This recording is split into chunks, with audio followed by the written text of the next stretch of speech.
So redistribution is the key issue here. You mean redistribution of rich and poor?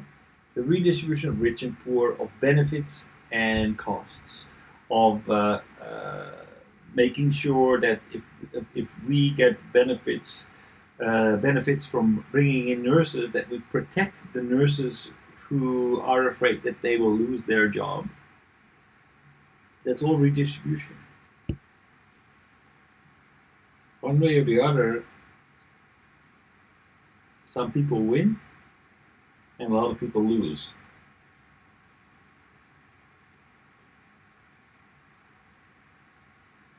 But if we don't address it, then what's happening right now is what we see in the United States. It's so anti-social politics, but they have a lot of support because a lot of people have not been taken care of because like the technology nowadays makes it possible. The infrastructure, the legal infrastructure, the physical way that we can transport things has made this whole economy open. But okay, that created huge opportunities for people who were smart enough to benefit and to leverage this infrastructure and to make a lot of money. But there are also very big losers. But in the States, it's I think different from us. They not much discrimination. It's the same. I think it's the same. That the people in Silicon Valley, they won. They leveraged this free infrastructure, or almost free infrastructure of the internet, and they managed to reach a huge audience. And by doing that, a few people got extremely rich. But there are a lot of people who lost because of the same infrastructure, and they have not been heard, they have not been taken care of. And that's why we now get a total antisocial behavior, and we're going back to nationalism, which is, for the world as a whole, is not a good thing. But the real problem is that we cannot redistribute the benefits to the people who have been losing to the same opportunity. So if we can't share, then we get these kinds of problems.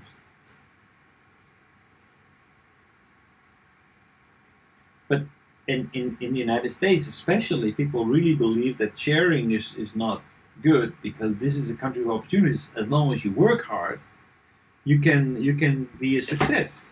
I'm not so sure that that's still true. No, not anymore. Not anymore. If you don't have special talents, if you don't have certain skills or by simply working hard. But much more better than Japan. Japan is very hard to find job for the specific people. America still is open for everybody. Right, but let's put this very simple. Like let's take, if you're a construction worker, a construction worker in the United States, and you just maybe finished high school. That's it. You're a construction worker. You don't have so much experience. There's a very big chance that there are a lot of Mexicans who want to do that job for less than. Right. So you can't find a job. This means Japan is the same. But Japan doesn't have so many immigrants. The United States has a lot. So in the United States, this problem is bigger than in Japan, I think. But Japan, Mr. Abe agreed to invite many people, right? But they also agreed to get many nurses to Japan, but it never happened. Single workers. I believe it when I see it. But recently,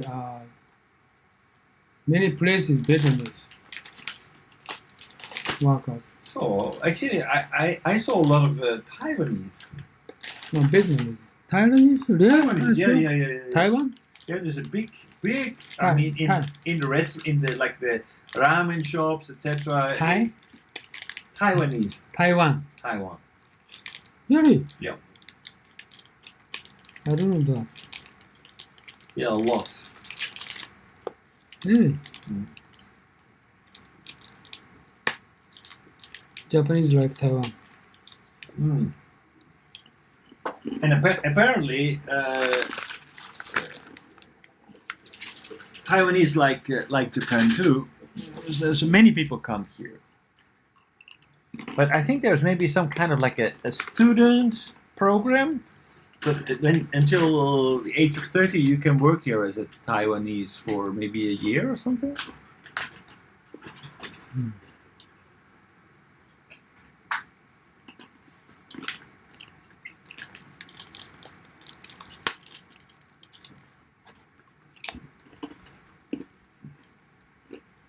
So I think the problem of sharing is the core problem. Sharing? Sharing. I mean, there are too many winners and losers at the moment, and since we can't share it, and especially in the United States. The United States is not about sharing. I mean, the whole philosophy in the States is winner takes all, and the winner deserves it, and it's great. There's a lot of respect. What do you mean winner takes all? What do you mean? Winner takes all. So the state, minimum state intervention. We are a country of opportunity. If you work hard, then you can become a millionaire. So you have everybody has an opportunity as long as you have the right attitude. Then you can make it. That means that basically they don't want the state to interfere. They don't want. Basically, they want to know that if they work hard, that they can take it all. Europe is a bit different. Europe is more about the state has an important role to redistribute wealth, to look after the people who are losing out in society, who lose their job, who get sick, who get old. The state is taking care of them. So those societies are more about sharing and redistribution. The United States is not. And I don't think Japan is either.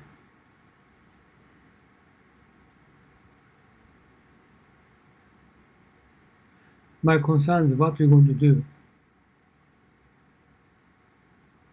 I think, well, what can we do? That's I think I believe that there is a if we don't take care of the people who lose, then we cannot benefit from all the things that we can do as people. We create all these opportunities, this AI, this robotics, these IoT will create huge opportunities for everybody to benefit, because we don't have to work so hard anymore. We can work less. We can make the same amount of money. We can actually divert work with 5G. We can divert work, and we can work anywhere when we have relative advantages. So we have this huge opportunity to specialize and let people do the work that they are most suited for. But if we create that system, then the economy as a whole, the society, the world as a whole could benefit. But if we at the same time ignore the fact that there will also be losers in the system, then we will kill the benefits of the entire of this technology, because the losers will start to revolt against the winners, and we will get the reverse trend. So what's happening? All the technological advances, etc., they are being offset by politicians like Donald Trump, because he wants to go back and say we want to let America first. That is counterproductive. That reduces the total benefit, and it's just because we are not capable to share. Yeah. So if we accept the fact that we can't share, then okay, maybe Trump's policies are not so bad. But it is actually we are throwing away the baby with the bathwater if we accept it that we can't share.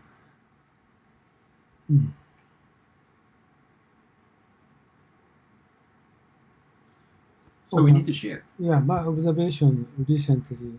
But can we share? Because, for example, we have the problem with basically a borderless world in terms of finance, in terms of legal. Basically, companies can hide anywhere. I think Money can go anywhere. just borderless world, just free trade, just only talking about kind of issues we try to solve. It's very difficult to solve, right? Very difficult. But recent phenomena in Japan, simple workers is heavy shortage everywhere, especially supermarket, right? Right. We don't have that problem in the Netherlands. But we have lots of problems, right? Right. And recently, even Chinese people don't work at the supermarket. So Right. Many Asian workers come here. So they need, Asian people. But this is also actually this is a hidden problem. Why is this a problem? Because we can't pay people normal wages because we don't want to pay. We are not prepared to pay more than the absolute minimum. Cheaper In payment. Japan, cheaper. Deflation. Everything has become cheaper. We're not paying for service. But that's nonsense because people need to live in the service industry.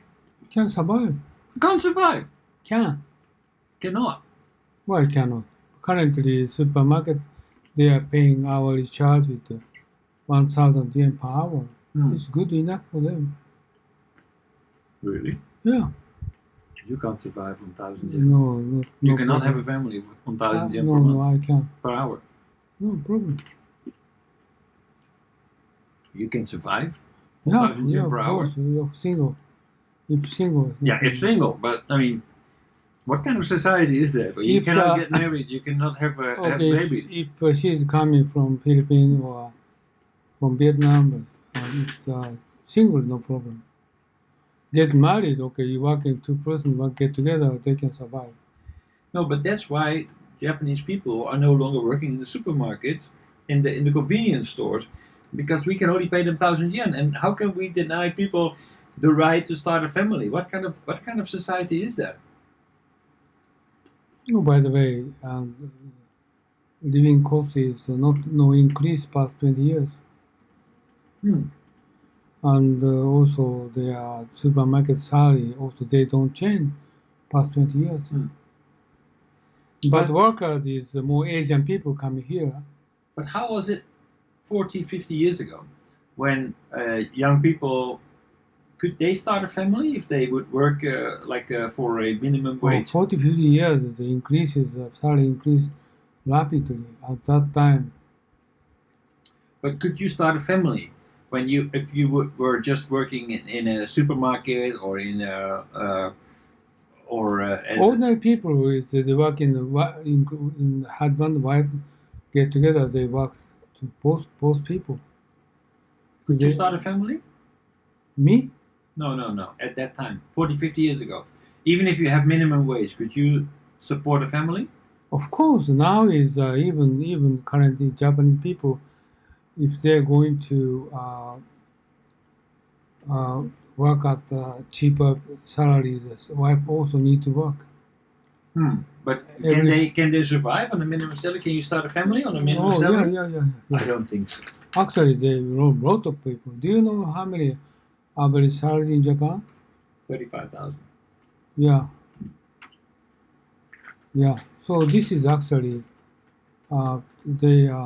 if they're going to 35,000. Dollar. Oh, okay. So it means cheaper people, wife need to work. Many wives working here in here, this around here. And husband get more money. Okay, she does not work, but many wives working at the supermarket. But there are a lot of young people nowadays who don't start a family because they don't make enough money. Younger people get Can't more, afford it. and so population is decreasing, so they can find job, right? Population is increasing. Yeah, and I don't think not so many unemployment people. Well, that is actually going to change, of course, because I mean, what are these women doing? They're working in the supermarket. I mean, what kind of jobs? No Japanese are not working at supermarket. But all these jobs, all these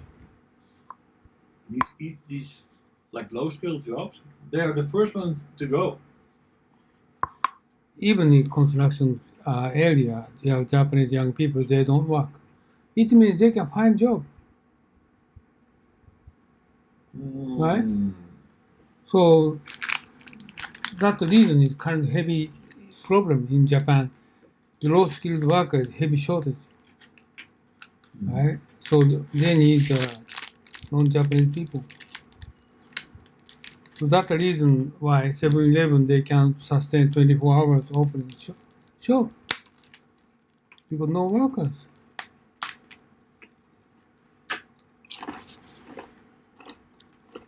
Well, Now this means Japanese. that's another thing. In the Netherlands, we don't have 24/7. But supermarket. anyway, It doesn't make sense. Anyway, year goes by. In Japan, is workers, low-skilled workers, heavy shortage. How is it going to solve it?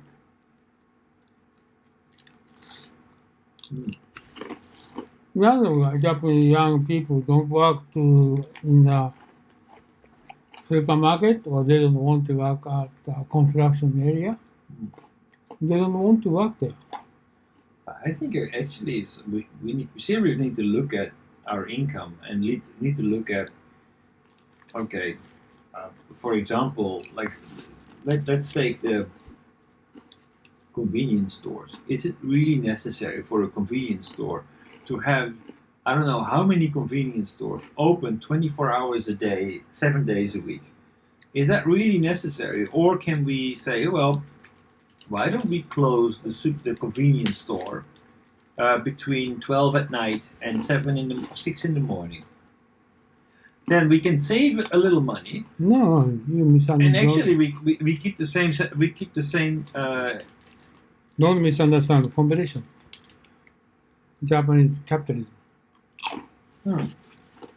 But it's completely a race to the bottom, Tisha. No. It's a race to the bottom because they cannot afford to pay people more because they just look at the total revenue and cost number and If say, they well, don't open 24 hours, they were going to defeat it. Right? so maybe we should create a law and say if any kind of company needs to close unless you get a special permit like a hospital, but any other kind of company, if you don't get a special permit, we cannot give them as you up. know, Japanese politics is not like that. Many officials consider for their after retirement, so they close relationship with industry. So they don't consider for what's the best way for Japanese people. They're always thinking about their future. I think it's Like a telephone is a good example. How so expensive? Because they're going to work, the officials are going to work their telephone company in future. So that's the reason why they do not consider for the better pricing. They don't do that. So capitalism is certain sort of restriction we have. Yeah, but it seems to me like capitalism in Japan is very much a race to the bottom. They are not considered for the ordinary people. They don't thinking about people. What's the best way? No, but fortunately, Japanese people are almost everybody happy. Right? But obvious issue is actually current industry, some industry, heavy shortage of workers. So it means nowhere they need to increase foreigners automatically, right? Because the company shortage people, so they need to invite foreigners doing business. Otherwise, they cannot sustain their business. So this goes on. Okay, but so then we invite people to work, and where are these people going to live? They're going to live somewhere in a cheap area. Going to be a lot of immigrants, and people around there, Japanese, are going to complain and say, "Oh, these foreigners, they don't look after their garbage, and we don't want so many foreigners." I know that my former family is Chinese, current family is Korean. I know that for 30 years, 40 years, I have experience for that kind of. They discriminated in Japan. I know that, but they survived. Okay, my second wife lived in what kind of cheaper place? I didn't know that. They can survive. How low salary they can live up with kind of low salary. Japanese people never think about it. Then also you need to look at a global scale and say, okay, do people really still want to come to Japan if the salary is so low? Of course, because they got from Philippines to come to Japan, they got salary 5 times.